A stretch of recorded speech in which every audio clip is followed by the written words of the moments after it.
जय हिंद मेरे प्यारे साथियों। जो हमारी इंडियन आर्मी की मैथ्स और रीजनिंग की प्री प्रैक्टिस क्वेश्चन सीरीज चल रही थी, हम उसी को ही आगे बढ़ाएंगे। और इस सीरीज में हम मैथ्स और रीजनिंग के क्वेश्चन डिस्कस कर रहे थे। साथ ही साथ इसमें हम प्रीवियस ईयर क्वेश्चन डिस्कस कर रहे थे, और वो सारे क्वेश्चन डिस्कस करने वाले हैं जो आपकी आर्मी के एग्जाम के पॉइंट ऑफ व्यू से इंपॉर्टेंट रहने वाले हैं। आज का सबसे पहला क्वेश्चन है कि प्रथम 10 प्रकट संख्याओं का योग क्या होगा।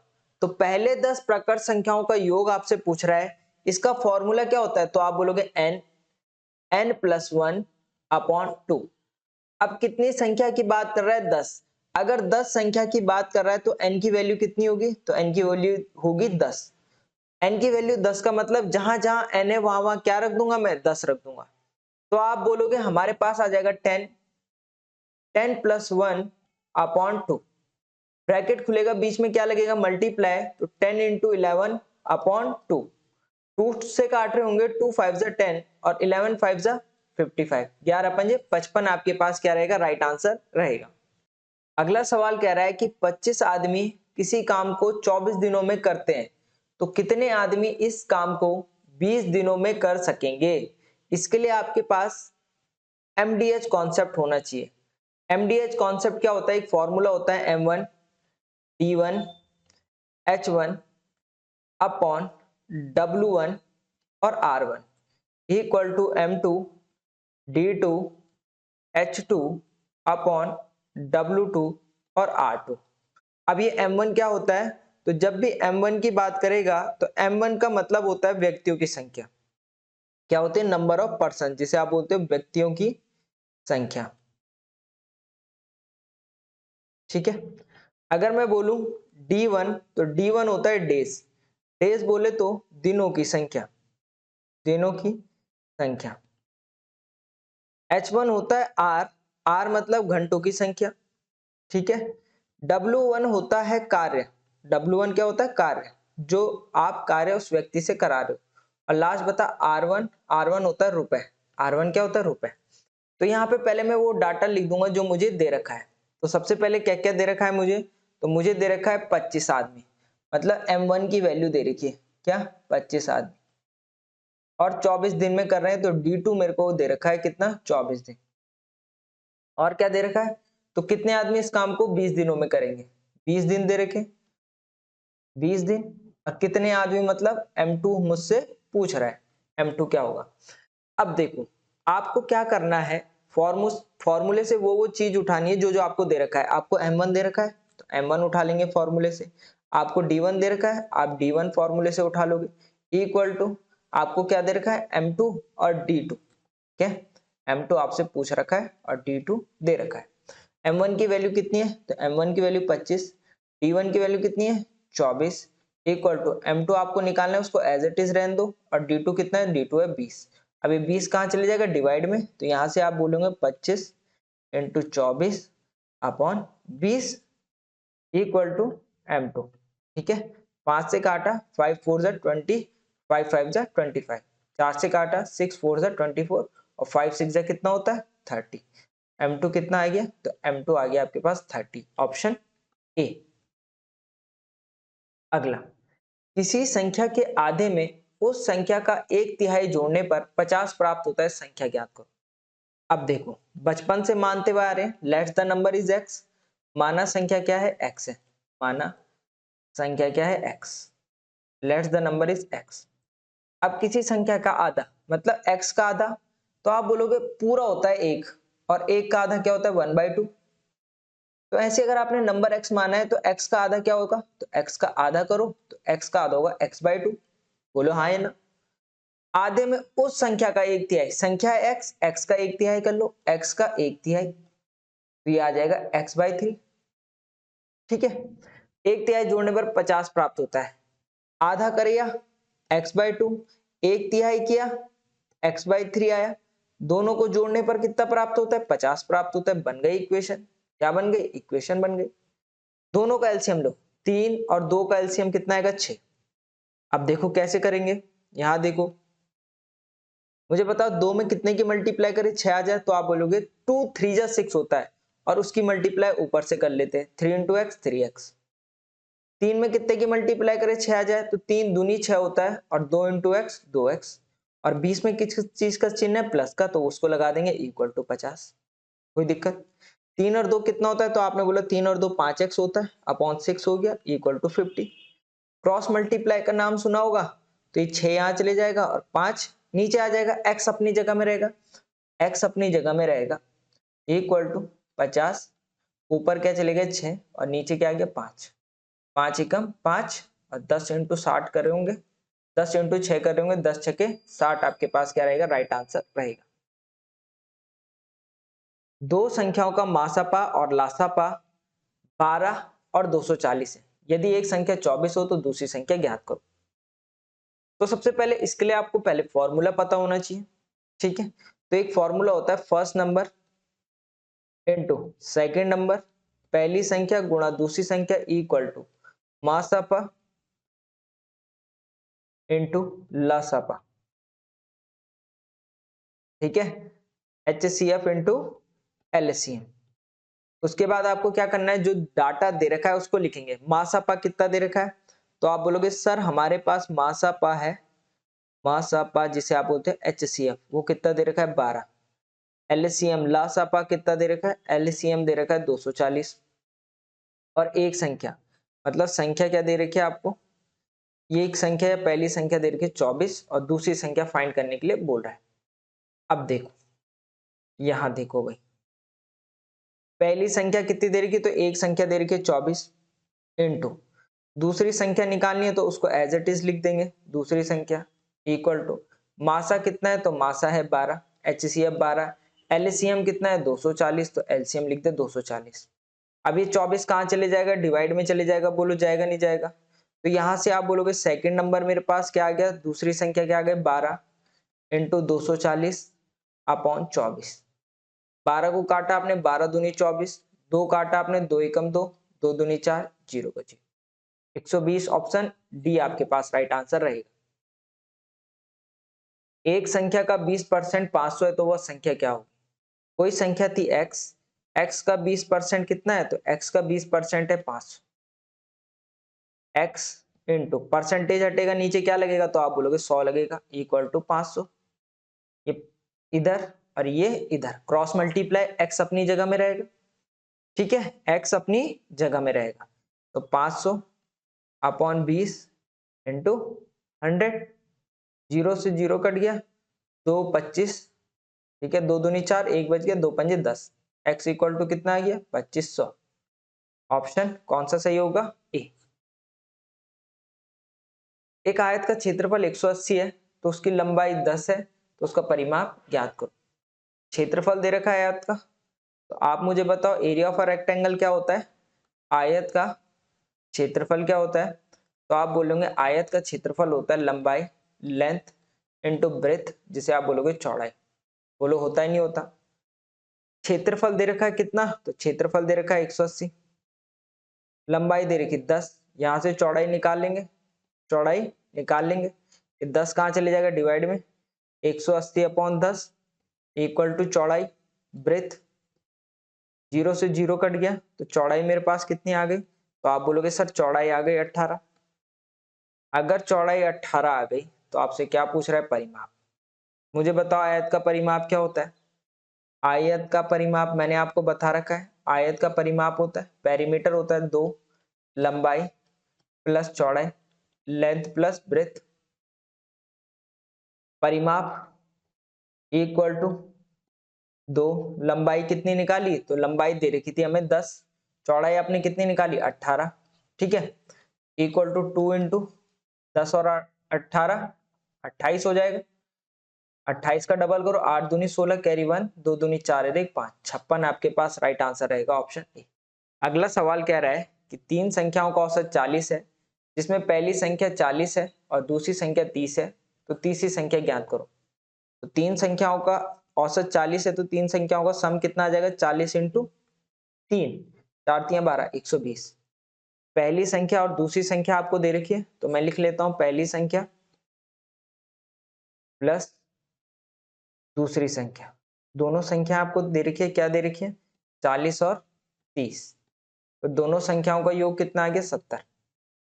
तो तीसरी संख्या आपसे बोल रहा है, तो क्या करेंगे? तो आपको पता है पहली संख्या प्लस दूसरी संख्या प्लस तीसरी संख्या, इन तीनों का सम कितना है? तो इन तीनों का सम है 120। आपने निकाला तीन संख्याओं का योग 120, पहली और दूसरी संख्या का योग कितना निकाला? तो आप बोलोगे 70 प्लस तीसरी संख्या आ गई, तीसरी संख्या 120, 70 इधर जाएगा तो किसका हो जाएगा? माइनस का। तो तीसरी संख्या क्या आ जाएगी? थर्ड नंबर क्या आ जाएगा? 120 माइनस 70, 120 में से 70 गया तो 50 आपके पास राइट आंसर रहेगा ऑप्शन ए। आप इस तरीके से समझो कि तीन दोस्त हैं, 1 2 और 3, ठीक है। इन तीनों के पास मिलाकर 120 रुपए, इन तीनों के पास मिलाकर कितने रुपए? 120। इन दोनों के पास कितने रुपए हैं? तो इन दोनों के पास हैं आपके पास 70 रुपए, ठीक है। तीन लोगों के पास 120 रुपए हैं, इन दोनों के पास 70 रुपए हैं, ठीक है। और इन दोनों ने कहा कि भाई हम अपने 70 रुपए लेके जा रहे हैं, तो 120 में से 70 रुपए चले गए, कितने बचे? तो आप बोलोगे 50। समझ गए? चलो, 30 डिवाइड बाई 6 इंटू 5 प्लस 7, तो 30 को डिवाइड करोगे 6 से, गुणा करना है 5 से, प्लस 7, 6 5 जो 30 होता है, 5 पंजे कितना हो गया? 25 प्लस 7, 25 और 5 कितना होता है? 32। सवाल कह रहा है कि वह छोटी से छोटी संख्या ज्ञात करो जिसको 175 में से घटाने पर एक पूर्ण वर्ग बनता हो। मतलब 175 में से आपको ऐसा नंबर घटाना है कि आंसर क्या है? एक परफेक्ट स्क्वायर है। तो 175 से छोटा नंबर जो एक परफेक्ट स्क्वायर हो, पूर्ण वर्ग हो, तो आप बोलोगे 169। बोलो होगा नहीं होगा? 169 किसका होता है? 13 का वर्ग होता है। तो 175 में से कौन सा नंबर घटाओगे तो 169 आ जाए? तो 175 में से आपने 2 घटाया तो 173 आया, नहीं हो सकता। 175 में से 3 घटाया तो 100 कितना आया? तो आप बोलोगे 172 आया। 175 में से आपने 6 घटाया तो क्या आएगा? 169। तो 175 में से सबसे छोटा नंबर कौन सा घटाओगे? 6, तो क्या आएगा आपके पास? एक परफेक्ट स्क्वायर आएगा। या तो आप देख लेते 175 और 169 के बीच का डिफरेंस, इन दोनों का डिफरेंस कितना है? तो 15 में से 9 गया, तो 15 में से 9 गया 6 आता है। तो 175 में से जब भी आप 6 घटाओगे तो आपके पास क्या आएगा? 169 आएगा, और 169 एक परफेक्ट स्क्वायर होता है, ठीक है। तो वो छोटी से छोटा नंबर होगा कौन सा? 6, जिसको घटाने पर, जिसको 175 से घटाने पर एक पूर्ण वर्ग बनता हो, ऑप्शन डी। एक मोटरसाइकिल 140 मीटर की दूरी 18 सेकंड में तय करती है, किलोमीटर प्रति घंटे में इसकी चाल निकालनी। दूरी आपको दे रखी है, डिस्टेंस आपको दे रखी है 140 मीटर, समय आपको दे रखा है 18 सेकंड, टाइम दे रखा है 18 सेकंड। फॉर्मूला आपको पता है, स्पीड इक्वल टू क्या होता है? Distance upon time. हिंदी में इसे बोलते हैं चाल बराबर दूरी बटा समय। चाल बराबर क्या कहते हैं? दूरी बटा समय। दूरी कितनी है? तो दूरी है 140 मीटर, समय है 18 सेकंड। अभी मीटर पर सेकंड में, पर आपको किस में चाहिए? Kilometre per hour. Kilometre per hour में बदलने के लिए क्या करेंगे? चेंज करेंगे। चेंज करने के लिए बड़े वाले में चेंज करना है तो बड़ा वाला ऊपर, छोटा वाला नीचे। 18 से 18 कट गया, 5 से काटा आपने, 5 दूनी 10, 4 बज गया, 8 पंजे 40, 28 kilometre per hour, option A. एक संख्या में वही संख्या तथा 5 जोड़ने पर उत्तर 17 आता है, तो वह संख्या क्या होगी? कोई संख्या है x और x में वही संख्या मतलब x तथा 5 जोड़ने पर वही संख्या तथा 5 जोड़ने पर क्या आता है? 17 आता है, तो वो संख्या क्या होगी? तो x और x मिला के 2x बन जाएगा, प्लस 5 इक्वल टू 17, ये 5 इधर चले जाएगा तो माइनस का हो जाएगा, तो 2x इक्वल टू 17 माइनस 5, तो 2x बराबर कितना? 17 में से 5 गया 12, तो x इक्वल टू 12 बटा 2, 2 6 6 आपके पास क्या आ गया? राइट आंसर, ऑप्शन बी आपके पास क्या रहेगा? राइट आंसर रहेगा। ऑप्शन से भी कर सकते थे, एक संख्या में वही संख्या तथा 5 जोड़ने पर 17 आता है, तो ऑप्शन ए लेते। एक संख्या में वही संख्या जोड़े और 5 जोड़े तो कितना आना चाहिए? 17 आना चाहिए। तो 2 दूनी 4 और 5 9, नहीं हो सकता। आपने ऑप्शन बी देखा, एक संख्या में वही संख्या जोड़ने और 5 जोड़ने पर क्या आना चाहिए? 17, तो 6 6 12 और 5 17, ऑप्शन बी आपके पास राइट आंसर रहता। 4 अंकों की सबसे बड़ी संख्या और सबसे छोटी संख्या का योगफल क्या होगा? तो देखो मैं आपको दो दो अंक करके समझाता हूँ ताकि आपके समझ में इजी आ जाए। 2 अंक की सबसे बड़ी संख्या क्या होगी? जिसमें 2 ही अंक हो तो आप बोलोगे 99। मैंने कहा 2 अंकों की सबसे छोटी संख्या क्या होगी? तो सबसे छोटी होगी 10, क्योंकि 10 से पहले 9 आ जाता है, 9 एक अंक है, ठीक है। अब 2 अंकों की 3 सबसे बड़ी संख्या 999, और 3 अंकों की सबसे छोटी संख्या तो 100। 4 अंकों की सबसे बड़ी संख्या तो 49, और 4 अंकों की सबसे छोटी संख्या 1000। और इन दोनों का सम पूछ रहा है तो जोड़ देते, 9 जीरो 9, 9 में जीरो को ऐड करोगे 9, 9 में जीरो को ऐड करोगे 9, 9 में एक को ऐड करोगे 10, 10,999, 10,999। एक आयताकार क्षेत्र का क्षेत्रफल 560 सेंटीमीटर है और इसकी एक भुजा 20 सेंटीमीटर है, तो इसका परिमाप ज्ञात करो। तो एक आयत है जिसका क्षेत्रफल कितना दे रखा है 560 सेंटीमीटर, इसकी एक भुजा दे रखी है, एक साइड दे रखी है कितनी, तो वो दे रखी है 20 सेंटीमीटर। तो परिमाप पूछ रहा है, तो परिमाप का फॉर्मूला क्या होता है? तो पेरीमीटर का फॉर्मूला होता है 2l लंबाई प्लस चौड़ाई, ठीक है। आपके पास एक ही भुजा है, पहले हम दूसरी भुजा निकालेंगे कैसे? एक आयत के क्षेत्रफल से। क्षेत्रफल क्या होता है? लंबाई गुणा चौड़ाई, होता ही नहीं होता, ठीक है। क्षेत्रफल कितना दे रखा है 560 दे रखा है, लंबाई एक भुजा दे रखी है 20, चौड़ाई निकाल लेंगे यहाँ से। चौड़ाई कितनी आ जाएगी? 20 डिवाइड में चले जाएगा 560 बटे 20, जीरो से जीरो कट गया, 2 दूनी 4, 1 बच गया, 2 अट्ठे 16। चौड़ाई कितनी आ गई 28। अगर चौड़ाई 28 आ गई तो परिमाप निकाल लेंगे। परिमाप क्या होता है?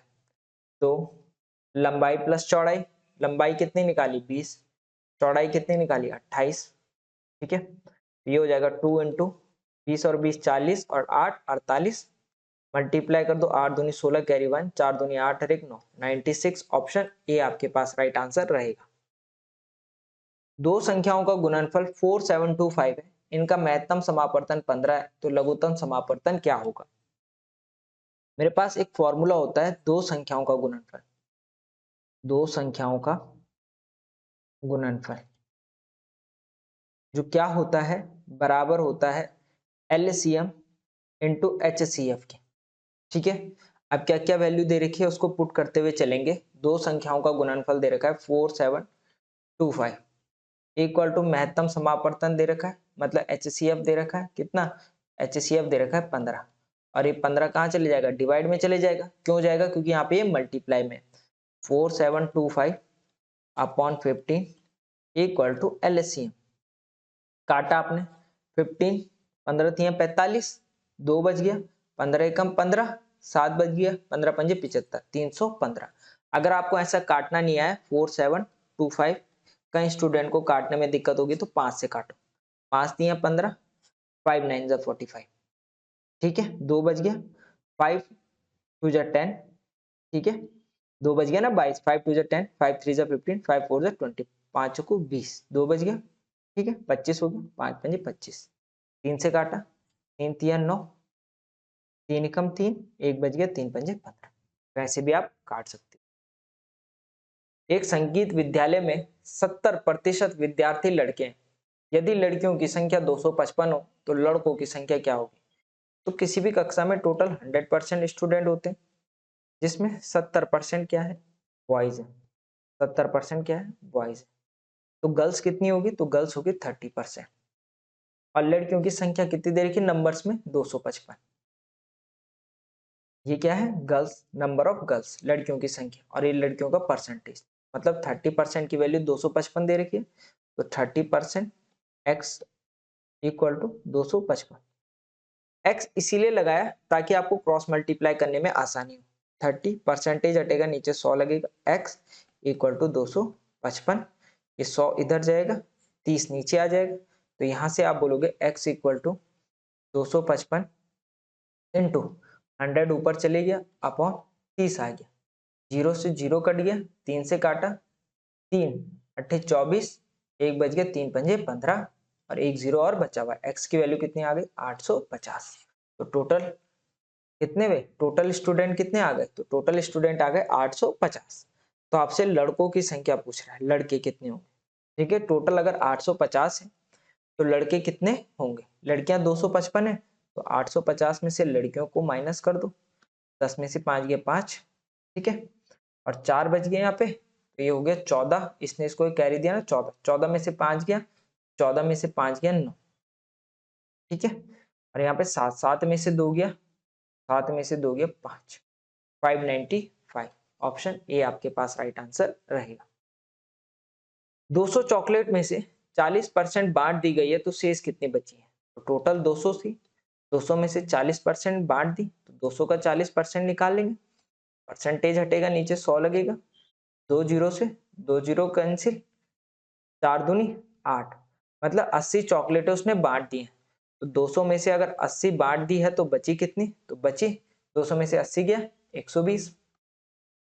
या आप क्या करते कि 200 में से 40% बांट दिया, टोटल 100% होता है, 40% उसने बांट दी है तो बची कितनी है, तो बची है 60%। कितनी परसेंट बची है, 60%।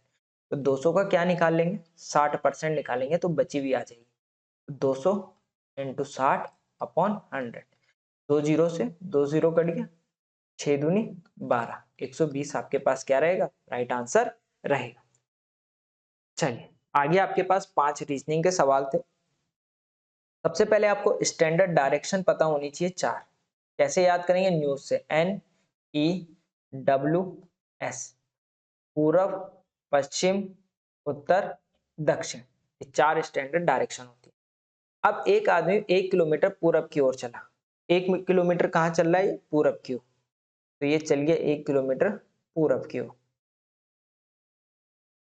आगे क्या कह रहा है, फिर वो अपने दक्षिण की तरफ मुड़कर 5 किलोमीटर चलता है, तो दक्षिण किधर है, नीचे, इसको थोड़ा ऊपर बना लेता हूं, 1 किलोमीटर चलाइए पूरब में,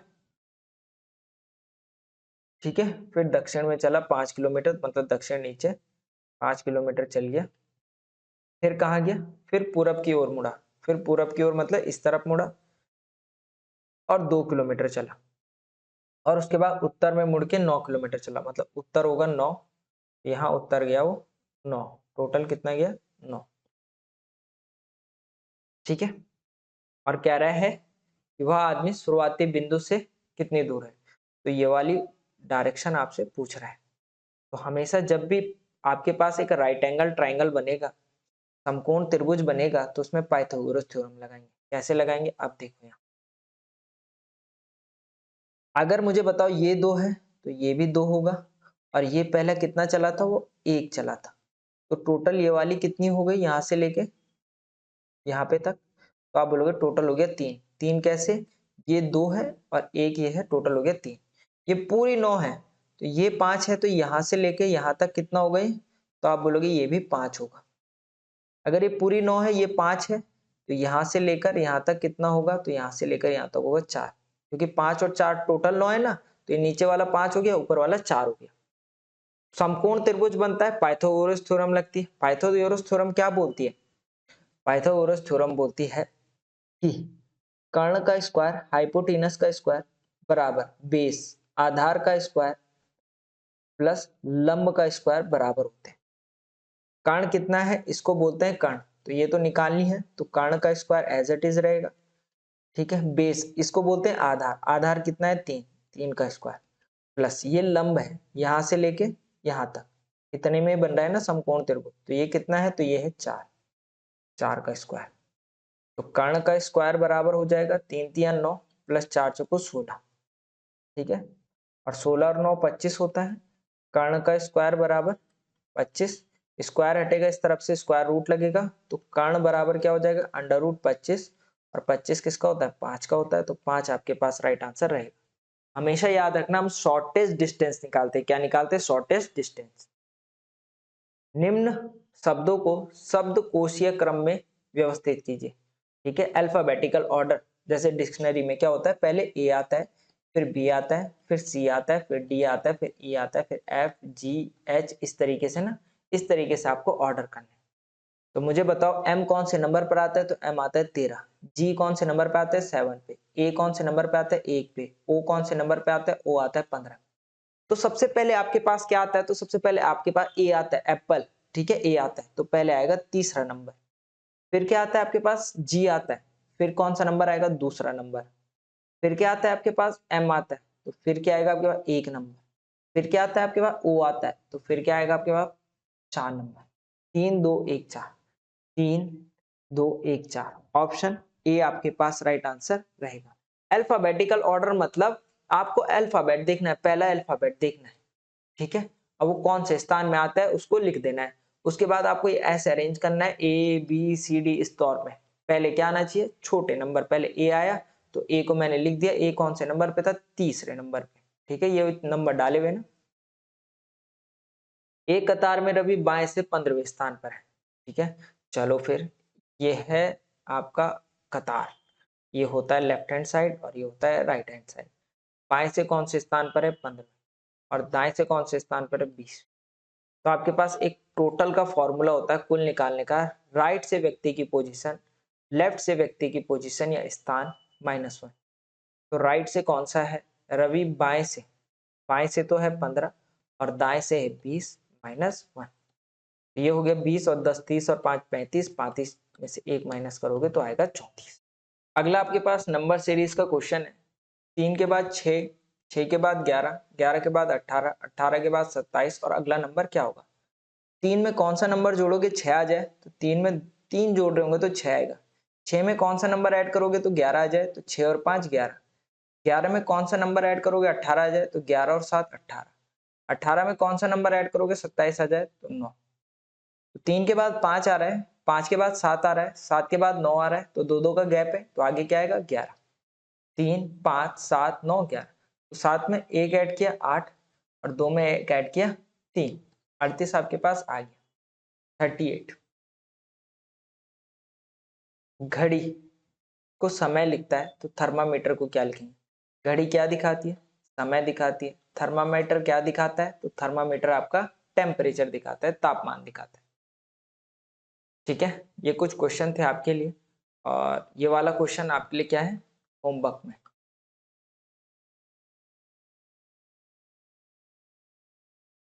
कमेंट सेक्शन में बताइएगा इसका आंसर। तब तक मिलते हैं आपसे नेक्स्ट वीडियो में, तब तक के लिए जय हिंद।